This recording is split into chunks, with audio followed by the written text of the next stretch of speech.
এইখন আছে মামা তুলি আৰু দীঘলকৈ আপোনাৰ মূৰটো এডজাষ্ট কৰিবই নোৱাৰি। আপোনাৰ মূৰটো দি শুব বিচাৰিলে ভৰিত ওলাই থাকে, ভৰিটা দি আপোনাৰ ভৰিটা তুলিলে মূৰটো ওলাই থাকে। নাই এনেকৈ বাগৰিলে এফালে গুচি গ'ল। এতিয়া এইডোখৰতো মোৰ ছোৱালীজনীও শুব, মানুহজনীও শুব, এটা মাও শুব, দেউতাও শুব। এতিয়া ক'ত শুব? এইখন আচলতে টাৱেল নে কম্বল নে গাৰু নে গামোচা আচলতে ধৰিবই নোৱাৰি। মামা তুমি কি লীলা, বানাকান্ত ৰাইজক লৈ আচলতে তুমি কি এখন দিলা। গতিকে মুখ্যমন্ত্ৰী ডাঙৰীয়া তোমাৰ লীলা আৰু বন্ধ কৰা।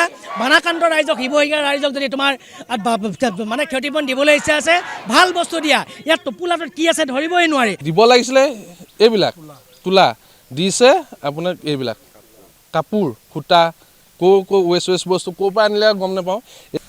দিছে অলপ ভাল দিব লাগে তেওঁ, বা তেওঁলোককো সাহাৰ্য খুজিলে। তেওঁলোকৰ যিহেতু CM ফাণ্ডলৈ বহুত পইচা আহিছে, তেওঁলোকক দিছেতো ভাল দিব লাগে। দিছে চক এখন, এটা মানুহ বাগৰিব নোৱাৰি আৰু দীঘলকৈ আপোনাৰ মূৰটো এডজাষ্ট কৰিবই নোৱাৰি। আপোনাৰ মূৰটো দি শুব বিচাৰিলে ভৰিত ওলাই থাকে, ভৰিটা দি আপোনাৰ ভৰিটা তুলিলে মূৰটো ওলাই থাকে।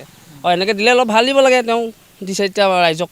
আৰু আমি ইমান দিন আপোনাৰ 29 দিন মানুহ ককোৱাই আছিলোঁ, 29 দিনৰ পিছত আমি ঘৰত সোমাইছোঁ। তেওঁলোকে দিছে অলপ ভালকৈ দিব লাগে বস্তুটো, সেইটোৱে ক'লোঁ আৰু। কি ক'ব আপুনি?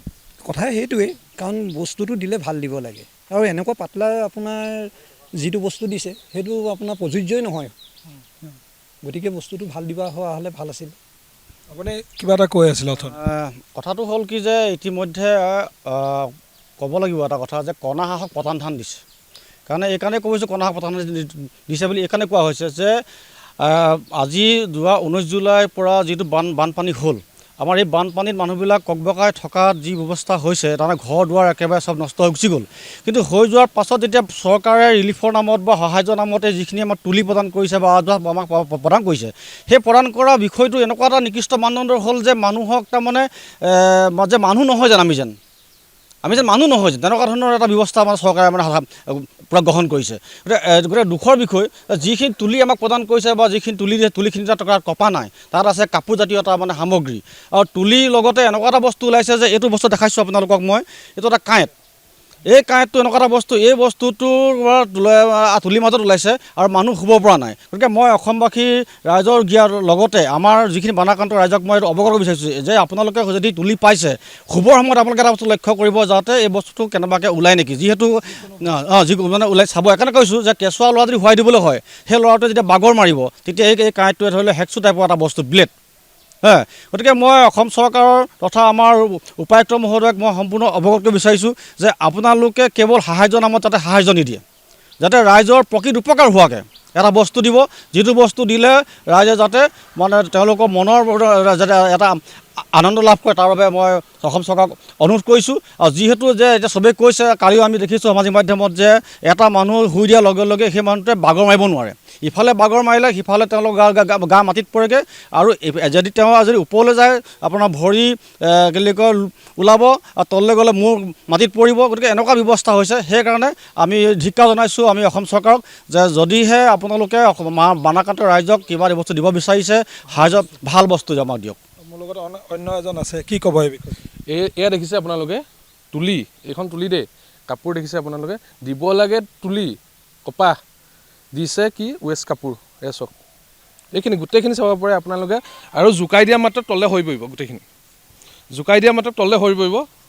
এয়া দেখিছেনে, এইবিলাকত আপুনি চক, এইবিলাক আপোনাৰ কি বস্তু আমিতো দেখা নাই। এনেকুৱা আমাৰবোৰৰ ঘৰতো আগত তুলি আছিলে, এতিয়া বানপানী উটুৱাই নিছে। কিন্তু এইবিলাক কি ৰছী সূতা কিবা কিবি মানে অনেক বস্তু। এয়া দেখিছেনে, এইবিলাক কি বস্তু দিব লাগিছিলে।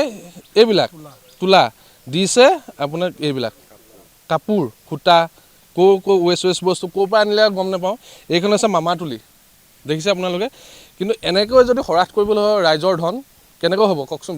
যিবিলাক মানুহ আমাৰ কমচে কম শিৱসাগৰ সমষ্টিতে আপোনাৰ 36,000 মানুহ বানত উটি আছে, কিন্তু তাৰ মানুহ দিছে যদি 10 ঘৰক দিব লাগে, দিছে 5 ঘৰক। কিন্তু 5 ঘৰকো যদি দিছে বস্তুবিলাক এনেকুৱা। যোগান ধৰিছে, সেইটোতো ক'ব গ'লে দুৰ্নীতি হৈছে। মানে আপোনাৰ এখন তুলিত হওক আপোনাৰ কমচে কম 10 কেজি 12 কেজি থাকিব লাগে। এইখনত আপোনাৰ খুব বেছি 3 কেজি বা 3.5 কেজি। আৰু তাৰ ভিতৰত আপোনাৰ আছে এইবিলাক তোলাবিলাক চক আপোনালোকে, এইবিলাক থাকিব লাগে, দিছে আপোনাৰ সেইবিলাক। আৰু এইখন আপোনাৰ জোকাই দিয়া মাতক চাব দেই, এইখন চাওকচোন আপোনাৰ অল্প আহল বহল, ধৰি দিয়কচোন অকণমান। এইখন অল্প আহল বহল নে চক, এখন মানুহে এঘৰৰ আপোনাৰ কমচে কম 3টা মানুহ থাকে, কিন্তু মই ইয়াত এতিয়া শুব কেইজন মানুহ? শুবলৈতো নাই। এখন এনে পাৰি দেখা দিয়কচোন, এইখন চাওক, এখন শুব কেইটা মানুহ? এতিয়া মই যদি আপোনাক শুই দিওঁ, চাব দেই, মই আপোনাৰ 5 ফুট 4 ইঞ্চি আছোঁ, এয়া চাওক। এতিয়া গাৰুৱে কৰিবনে কি কৰিব এইখন? নে এনেকৈ বাগৰিলে এফালে গুচি গ'ল। এতিয়া এইডোখৰতো মোৰ ছোৱালীজনীও শুব, মানুহজনীও শুব, এতিয়া মাও শুব, দেউতাও শুব। এতিয়া ক'ত শুব? এইডোখৰ জেগাত মাত্ৰ 5জন মানুহ কেনেকৈ শুব কওকচোন? সেইবিলাক এনেকৈ দুৰ্নীতি যদি হয়, ৰাইজৰ ধন যদি হৰাশ কৰি থাকে, কেনেকৈ হ'ব কওকচোন? যিখিনি আৰু ক'ব গ'লে 15,000 টকাটো দিয়াই নাই সকলোকে, আৰু তুলিও চবকে নাই দিয়া, যাক দিব লাগে নাই দিয়া। কিন্তু কিছুমান মানুহৰ ঘৰে ঘৰে 4-5খনো পাইছে, কিছুমান নোপোৱাই, এখনো পোৱা নাই, তেনেকুৱা হৈছে। ইতিমধ্যে আমি শিৱসাগৰৰ হলগুৰিৰ পৰা এই বাতৰিটো সম্প্ৰচাৰ কৰিছোঁ।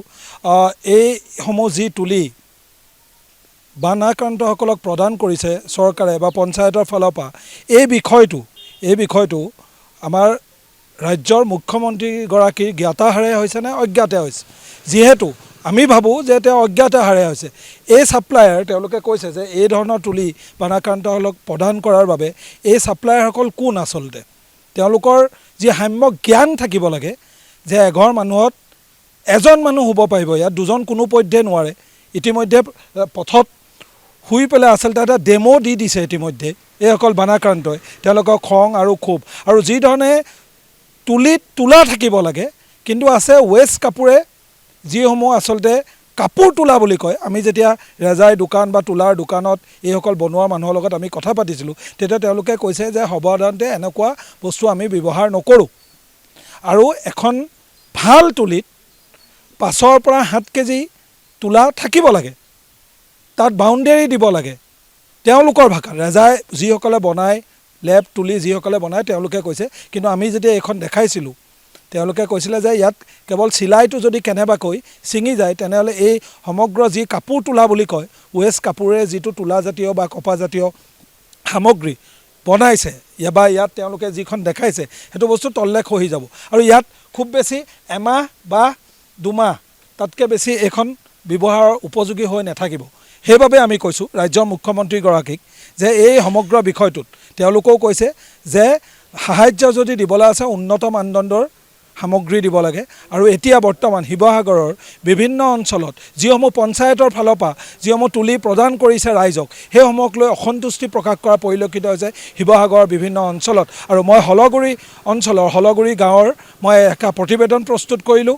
এওঁলোকৰ খং ক্ষোভ সেই সকলোবোৰ তেওঁলোকে অসম লাইভ 24 কেমেৰাৰ সন্মুখত স্পষ্টভাৱে দাঙি ধৰিলে।